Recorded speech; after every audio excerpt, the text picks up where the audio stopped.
No final do primeiro episódio, quando o Kaiju Mosquito disse "Eu te encontrei", fica a impressão de que o Kafka foi escolhido e que isso não foi uma seleção aleatória. Esse Kaiju parecia estar em busca de um hospedeiro perfeito e, por algum motivo, o Kafka se encaixava nos requisitos que o Kaiju buscava. Se você veio aqui para saber por que o Kafka foi escolhido para se tornar um Kaiju, então fique comigo nesse vídeo até o final.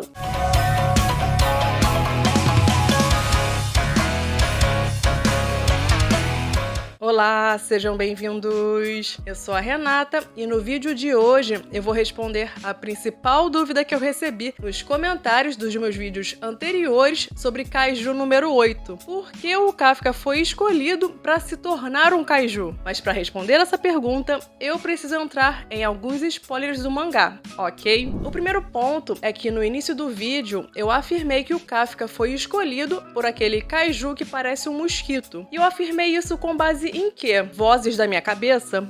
Não. No caso, foi o próprio Kaiju que disse expressamente pro Kafka: "Te encontrei". Encontrei você. E se esse Kaiju encontrou o Kafka, a conclusão lógica é que ele estava procurando algum hospedeiro compatível. E seguindo aquele velho ditado, quem procura, acha. Mas entre todas as pessoas, por que logo o Kafka foi escolhido? Especialmente um cara que já passou dos 30 e claramente não tá no auge da idade. E eu posso falar isso porque eu tenho mais de 30. Além da resposta óbvia, porque ele é o protagonista, o Kafka parece ter alguma característica que o torna especial, se bem que às vezes esse não parece ser muito o caso. Bom, um detalhe que chama atenção é a forma como o Kaiju Mosquito se comunica com o Kafka assim que ele o encontra. Esses círculos em torno do Kaiju parecem sugerir que ele falou com o Kafka em sua mente, em uma espécie de telepatia, ou se comunicou de alguma forma que apenas o Kafka conseguiu ouvir. E se esse for o caso, isso torna o Kafka um ser humano especial, até porque o Ichikawa estava na cama ao lado, mas não ouviu e nem percebeu a presença do Kaiju. O Ichikawa só se deu conta de que algo errado não estava certo quando o Kafka começou a se contorcer na cama. Mas a essa altura do campeonato, o Kafka já tinha engolido o Kaiju e entrou em processo de transformação. Além disso, um outro ponto importante é que, em regra, os Kaijus não falam e não conseguem se comunicar com seres humanos. É claro que existem exceções, como é o caso do Kaiju número 9, mas sem contar com as exceções, em regra, os Kaijus simplesmente aparecem, saem destruindo tudo e não tem como perguntar, mas por que diabos você tá fazendo isso? Porque eles não conseguem se comunicar com os seres humanos e vice-versa. Então, o fato do Kaiju Mosquito ter se comunicado com o Kafka já torna esse Kaiju um ponto fora da curva. E uma outra particularidade muito interessante desse Kaiju é que ele não aparenta ser hostil com humanos, mas sim com outros Kaijus. E a prova disso é o que aconteceu durante a luta do Kafka contra o diretor Isao. Ele se viu obrigado a se transformar no Kaiju número 8, pois do contrário acabaria morrendo, já que o diretor Isao era muito forte e estava usando a arma numerada número 2. Eu não vou entrar em maiores explicações nesse momento para não perder o foco do vídeo, mas explicando por alto, as armas numeradas são trajes especiais feitos a partir dos corpos dos Kaijus numerados. E no caso, o diretor Isao estava usando a arma numerada 2, que foi fabricada a partir do corpo do Kaiju número 2. Durante essa luta, o Kafka perdeu o controle do seu próprio corpo, pois o Kaiju dentro dele reagiu à aura poderosa do Kaiju número 2. O corpo do Kafka não obedecia mais às suas vontades e o Kaiju assumiu o controle. A criatura ficou extremamente agressiva e nesse momento ele não parecia enxergar que estava lutando contra um ser humano usando uma arma numerada, mas sim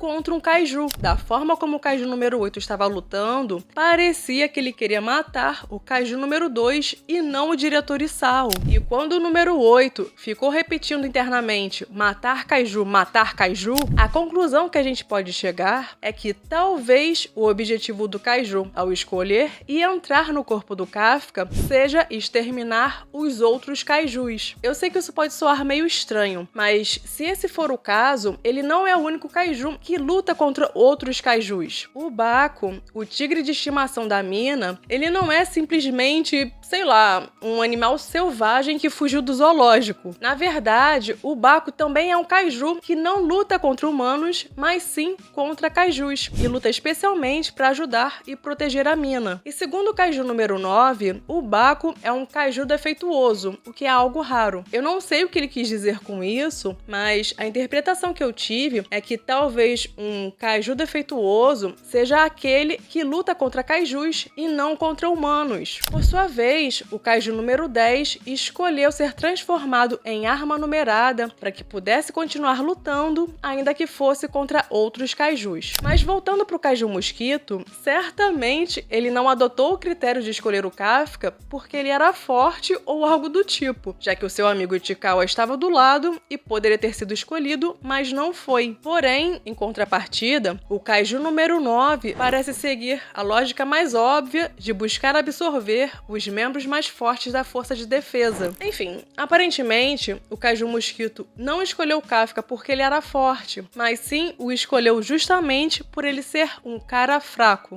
Oi?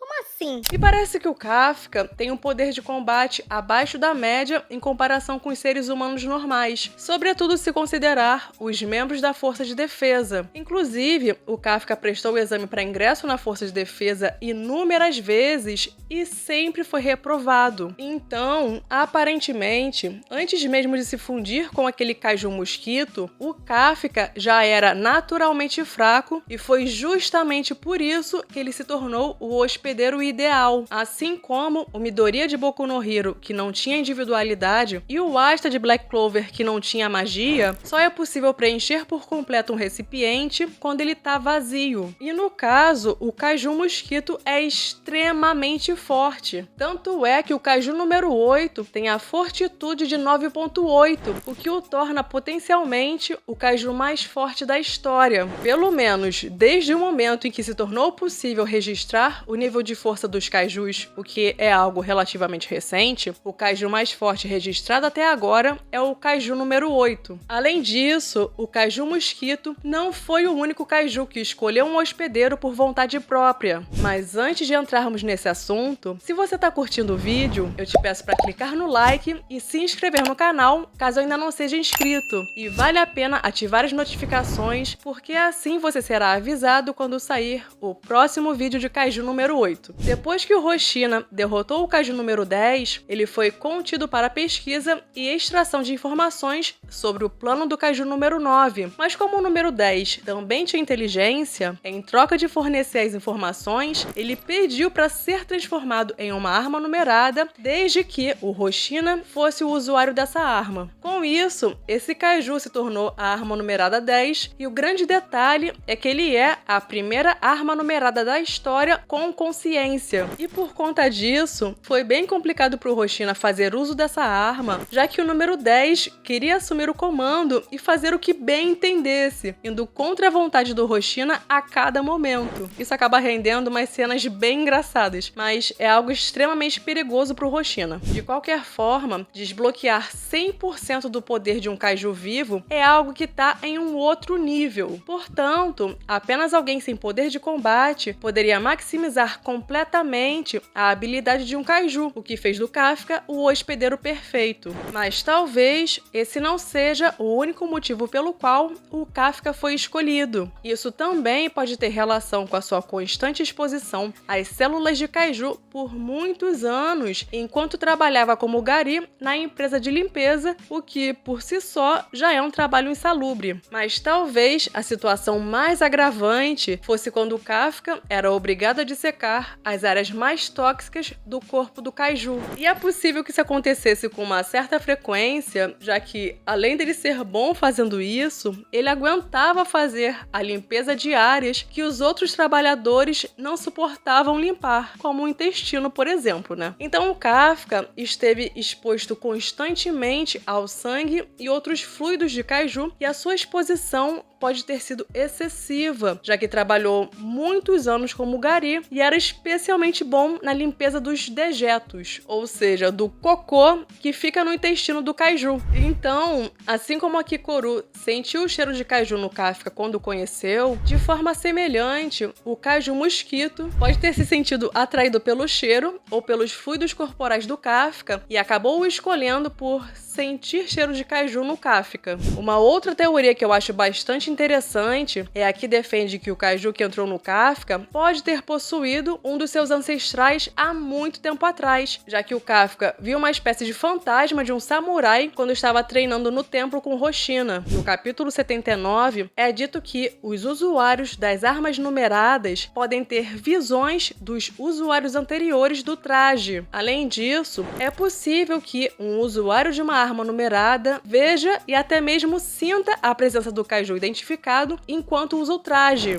Portanto, o fantasma samurai que o Kafka viu no templo pode ser o usuário anterior do kaiju número 8 ou até, quem sabe, um antepassado distante do Kafka. Até porque os kaijus já existem há muito tempo, pelo menos desde a era Muromachi, que compreende os anos de 1336 a 1573, uma vez que a família do Hoshina é especialista em exterminar kaiju desde esse período. Aliás, se por acaso algum antepassado do Kafka foi um usuário anterior do kaiju número 8, isso pode ter gerado uma herança genética no Kafka. Ou seja, talvez ele sempre foi um kaiju, ou pelo menos parte kaiju, e pode ter sido por isso que o kaiju mosquito disse que encontrou o Kafka. Bom, uma outra teoria é que os kaijus estão encontrando diferentes maneiras de dominar os humanos, sobretudo se considerar o que o kaiju número 8 anda aprontando no mangá. Pode ser que os kaijus se reproduzam sem um parceiro, e por causa disso, talvez eles não tenham muita variedade em seus genes. Uma forma de continuar perpetuando a espécie e dominar os humanos seria entrar no corpo de um humano, assim como o kaiju mosquito fez. E no momento da reprodução, irão surgir novos genes. Isso poderia ser uma estratégia para sobreviver, já que a humanidade se tornou eficiente no extermínio dos kaijus. Mas eu não acredito muito nessa teoria, porque no momento em que o kaiju mosquito ficou repetindo matar kaiju quando estava enfrentando o diretor Isao, é mais provável que o seu objetivo seja exterminar os outros kaijus. Nem que seja para ele prevalecer no final como o kaiju mais forte, para ele ser o último sobrevivente. Nesse vídeo, eu trouxe diversas teorias que podem explicar o motivo pelo qual o Kafka foi escolhido para se tornar um kaiju. Mas me conta aí, qual dessas teorias você gostou mais? Aliás, se você tiver alguma teoria diferente, não deixe de compartilhar com a gente nos comentários. E se você curtiu o vídeo, confere aí se você já deu o like, se já se inscreveu e se ativou as notificações para ficar sabendo quando saírem os próximos vídeos de kaiju número 8. Bom, esse foi o vídeo de hoje, eu vou ficando por aqui.